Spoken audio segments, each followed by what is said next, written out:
Hi, my name is Liz Doyle, and I am so thrilled to be with you today in our next Art at Home class for the Hoboken Public Library. So very grateful, as always, to the Hoboken Public Library for hosting these events because it enables us in this time of pandemic to relieve our stress through the arts. One of the greatest ways to help us get over our feelings of anxiety or worry about COVID-19 and all the other problems that we are faced with now on a daily basis. The visual arts in particular are a great way to get out of your head and start using your mind in a creative way. Today, we are going to talk about an artist whom I think you're really going to enjoy. We'll talk a bit about her life, and then we're going to look at images of her work, and then we are going to be doing a project inspired by the kinds of things that she did. The project today will be about monoprinting, and I will be talking a lot about that to you later on in the lesson. But first, let me introduce this wonderful artist. Her name is Kiki Smith. Kiki Smith was born January 18, 1954. She's a West German-born American artist. Her father, in fact, Tony Smith, was a famous artist as well. A great sculptor, Tony Smith. Her work has addressed the themes of sex, birth, and regeneration. Her figurative work of the late 1980s and early 1990s confronted subjects such as AIDS and gender, while her recent works have depicted the human condition in relationship to nature. Nature plays a huge role in her visual creative world. Smith lives and works in the Lower East Side of New York City, as well as the Hudson Valley in New York State. One of the most fascinating things about Smith that I have found in my study of her work is that she literally lives, breathes, and eats art. I've seen photographs of her apartment. I've watched interviews of her being filmed at home. And it's extraordinary the way she blends her artwork with her daily living experience. She is constantly creating. Even on her dining room table, she has materials, she has paper, she has pens and pencils, watercolor paints, so that even while she's eating, she continues to make things. It's very, very important and vital to her personal well-being to constantly be surrounded by art and to be constantly making art. So in that sense, for me anyway, she's really an art hero. I emulate her style of living. Now we are about to look at images of her work. I guarantee that you will find them incredibly interesting. This is a print by Kiki Smith, and it's an exquisite example of her work with natural form. Just a beautiful rendering of a fawn. Fantastic use of dark and light. Very, very beautiful image, I believe. So a little bit more about Smith's early life and education. As I mentioned earlier, Smith's father was the artist Tony Smith, and her mother was an actress and opera singer, Jane Lawrence. Although Kiki's work takes a very different form than that of her parents, her early exposure to her father's process of making geometric sculptures allowed her to experience formal craftsmanship firsthand. Her childhood experience in the Catholic Church, combined with a fascination for the human body, shaped her work conceptually. Smith moved from Germany to South Orange, New Jersey as an infant in 1955. She subsequently attended Columbia High School, but left to attend Changes Incorporated. Later, she was enrolled at Hartford Art School in Connecticut for 18 months, from 1974 to 75. She then moved to New York City in 1976 and joined collaborative projects and Artists Collected. The influence of this radical group's use of unconventional materials can be seen in her work. For a short time in 1984, she studied to be an emergency medical technician and sculpted body parts, and by 1990, she began to craft human figures. The themes and concepts in Smith's work are fascinating to me. For example, she was prompted by her father's death in 1980 and by the AIDS death of her sister, the underground actress Beatrice "BB" Smith, in 1988, and then began an ambitious investigation of mortality and the physicality of the human body. This inspired her to go on to create works that explore a wide range of human organs, including sculptures of hearts, lungs, stomach, liver, and spleen.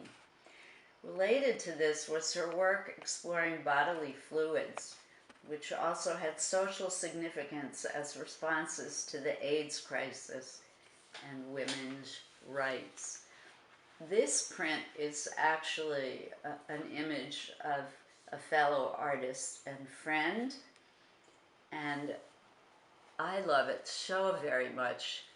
It does kind of explore the whole theme of mortality, although I do not think this artist is dead, but I think that particularly the image of his face on top has a very kind of somber, sad feeling to it, as if he were dead or in the process of dying. Technically, it's just extraordinary. This is what we call an Aqua Tint. It is a type of etching or intaglio printing that requires a lot of drawing skill and a lot of time and effort getting the print to look exactly the way you want it to. And one of the beautiful things about Aqua Tint is the kind of very scratchy gray areas that you can see on certain places, like right here on the side of his nose and around his eye, a little bit on his forehead, and over here, this is actually the hair on his chest over here.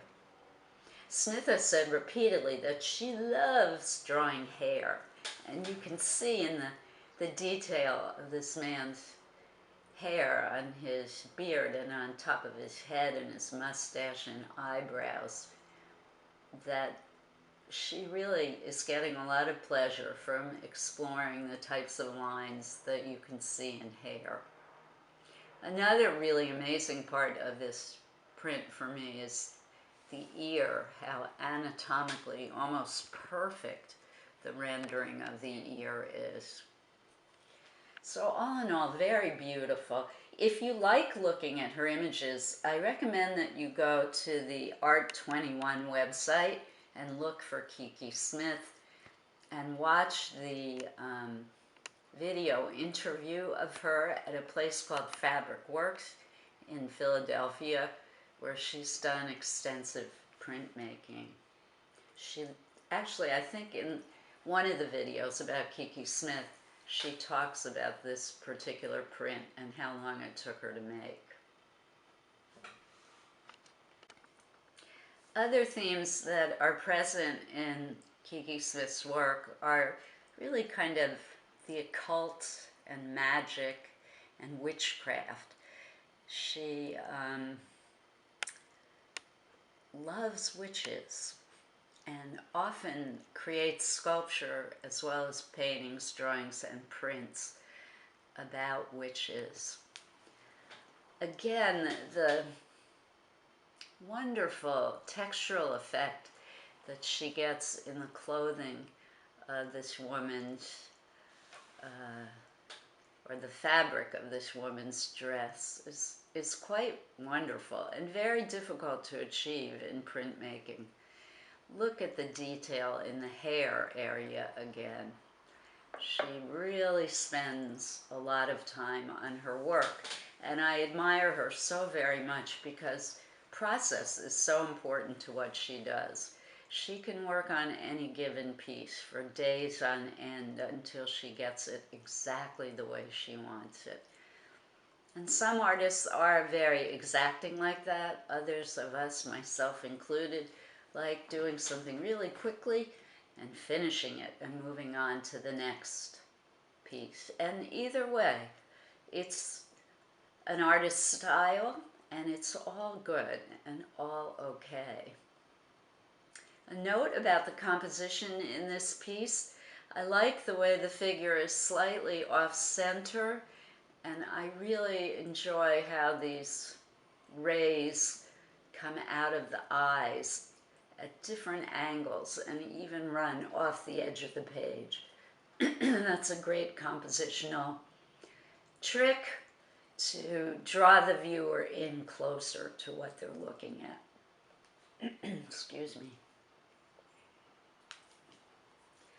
So Smith has experimented with a wide range of printmaking processes. Some of her earliest prints were works that were screen printed dresses, scarves, and shirts, often with images of body parts.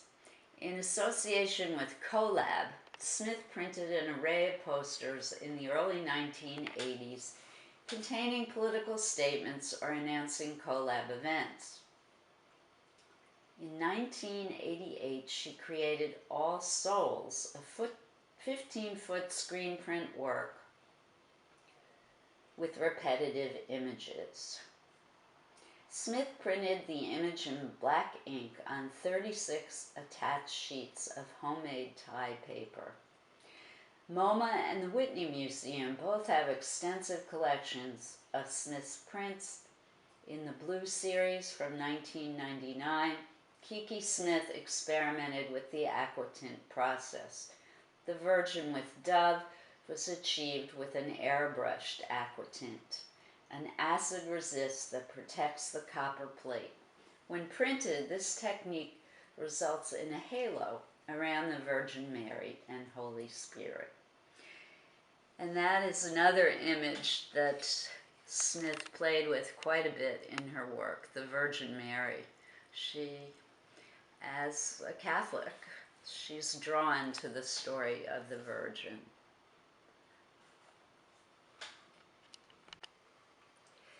I love this print of Smith's. It's kind of whimsical and childlike, but if you look at it closer, and I invite you to find it online, it really again is about the afterlife and memory and probably feelings of death. This is definitely an Aqua Tint. The background area is so soft and textured, and that's what Aqua Tint can achieve for the artist. Particularly here in the cloudy sky in the image, or the half of the image on the bottom. One of the things I like so much about Smith's work is the kind of ambiguous, mysterious quality to her work. That plus her extraordinary skill in drawing and compositional work, to me, is what qualifies her as a genius. And another thing to know about Smith, she did not just stop with printmaking. She is a sculptor, a tapestry maker, you name it, she's done it. She's created jewelry and furniture, pottery, she's worked with ceramic work, and her sculpture is in a huge variety of materials: bronze, plaster, clay, aluminum, and they too are really about her fascination with trying to understand mortality and magic and nature.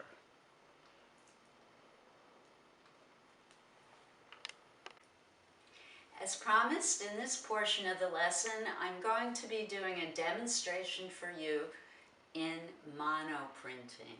And then you'll be able to do these things in your own home with materials that I think should be readily available to you.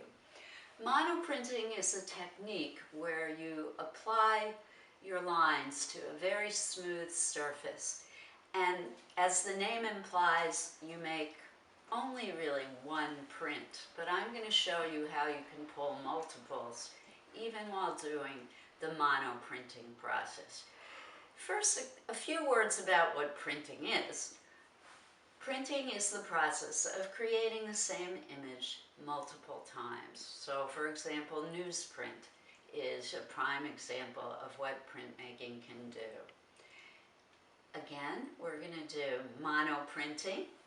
The materials that you will need, acrylic or watercolor paint should work.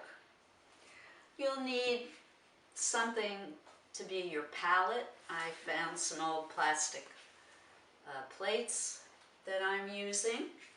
You're going to need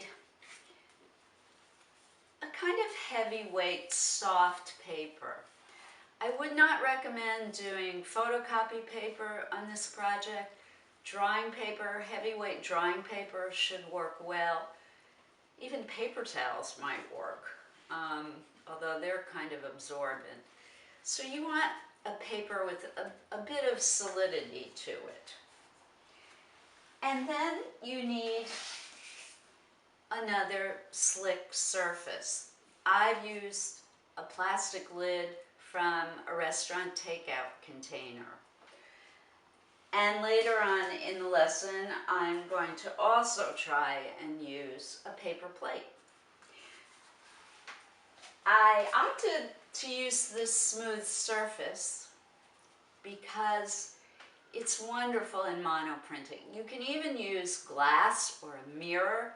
If you have an old piece of glass, flat glass, or an old mirror that you're willing to devote to this project, anything with a smooth, frictionless surface will work really well for monoprinting. And the first step in monoprinting is to literally paint on the plate. I'm going to now show you how to do that.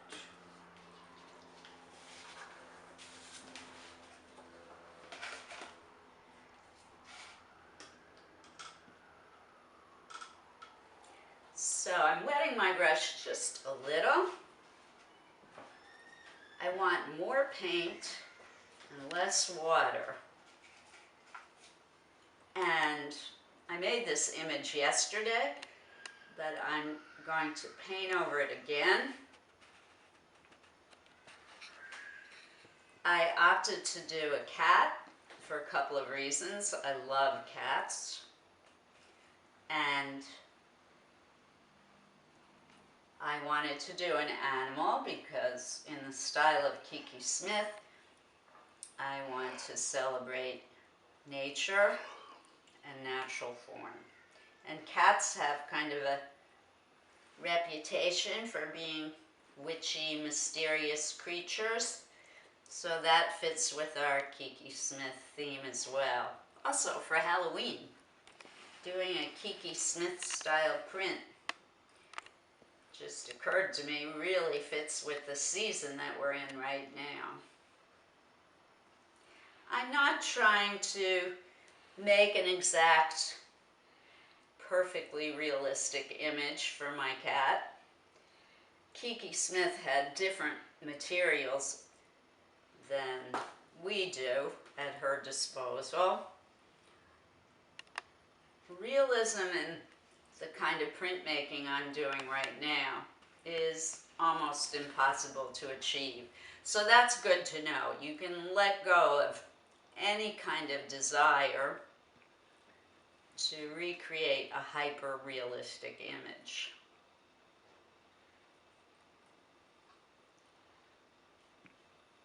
I'm going back over some of the lines that I made because I can see that the paint is already starting to dry out.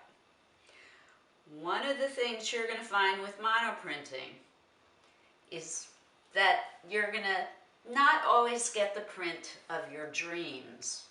And that's okay, because printmaking can be done over and over and over again. And you can make refinements on the second and third and fourth and fifth print until you get an image more to your liking. So I've completed painting on my plate. And literally, if you're a professional printmaker, the surface that you create the image on is called a plate. Kiki Smith used a copper plate in which she etches lines with acid. So I'm taking my plate, I'm laying it down, and I'm taking the paper and putting it on top of what I've painted. I'm going to press gently on the back of the image, and then I'm going to do what printmakers call pull the print, which basically means pulling it off the plate. So you can see in my first print that I have kind of an image of a cat's head. There are a few things that I'm a little bit dissatisfied with. One of them is where the line is so pale here, you can barely see it. Some of the fur on the cat's face down here didn't show up very well either. And the side of the cat's ear literally doesn't show at all. And that's what happens in printmaking. You're not going to get a perfect image in every print that you make. But that's part of the fun of it and the beauty of it. So I'm going to put this print aside. I'm going to leave it where I can see it. I'm going to go back to my plate and I'm going to try and correct or refine is a better word to use, I think, the areas that I want to be more defined. And I'm doing that just by going over my original paint job.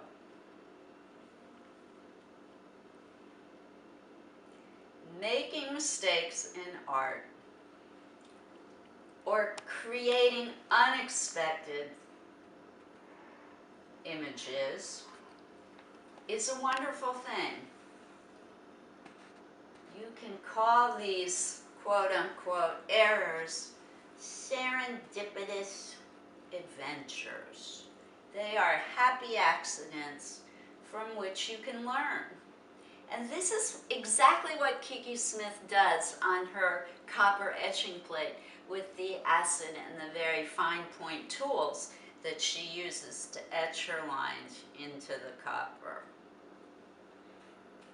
She literally carves her lines into the copper plate. We're doing the exact opposite of that. We are painting our lines on top of our plate, but the process is pretty much the same.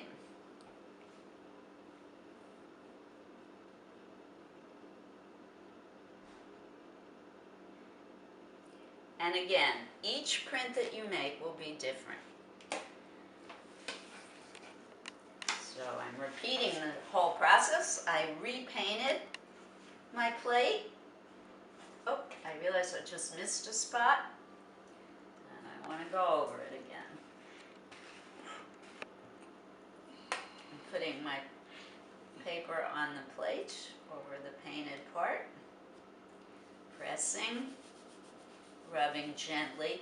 You don't want to press too hard because then it's going to make your lines get very blobby and squishy. So just press gently on the back of the paper and pull the print. Aha! So there's more definition in this one.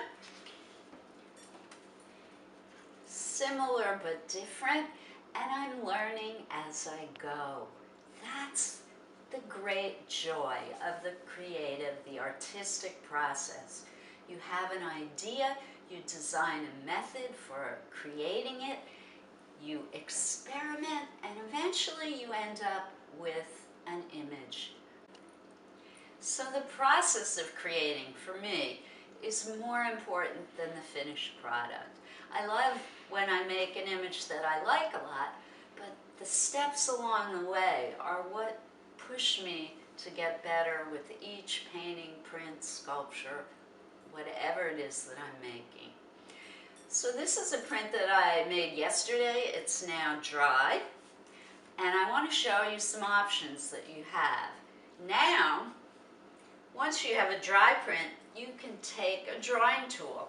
I'm using a Uniball pen because it's one of my personal favorites, and you can draw on your print. Add details. Bring the image more into focus. Have fun. Maybe you want to explore texture in this part of the project because of the Aqua Tint that you saw Kiki Smith using in her work. I'm making my cat face very furry and hairy. I'm doing a little bit more with the cat's ears. And you can draw right over the dry paint. One of my favorite things to do. It's great for defining your print.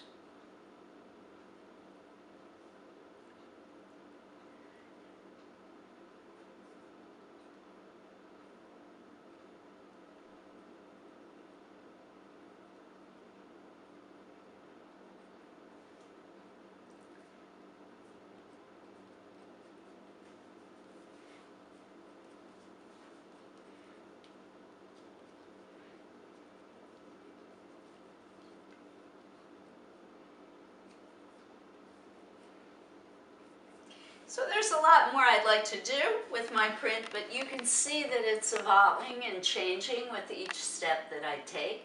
You can paint more on this now. You can change your colors. You can brighten it up a bit. This is a great way to spend several hours of fun exploring. I love printmaking, and I recommend it highly for you. All right, so just a quick recap. All you need for printmaking at home is some kind of smooth surface as your plate. You can use plastic, plexiglass, glass, a mirror. An old mirror is great to use. When I taught monoprinting with my elementary school students, I had a whole collection of old mirrors that we used and saved. We used multiple times over the years. Printmaking is a great, great way to express yourself. I wish I had more time to work with you, but now we've come to the end of today's lesson, and I want to thank once again the Hoboken Public Library. If you want to see this lesson repeated times, you can visit hobokenlibrary.org. If you'd like to see previous lessons, you will find them there as well. So Kiki Smith was our artist for tonight. And some exciting news before we say our final goodbye. Starting in November, Art at Home will become live on Zoom.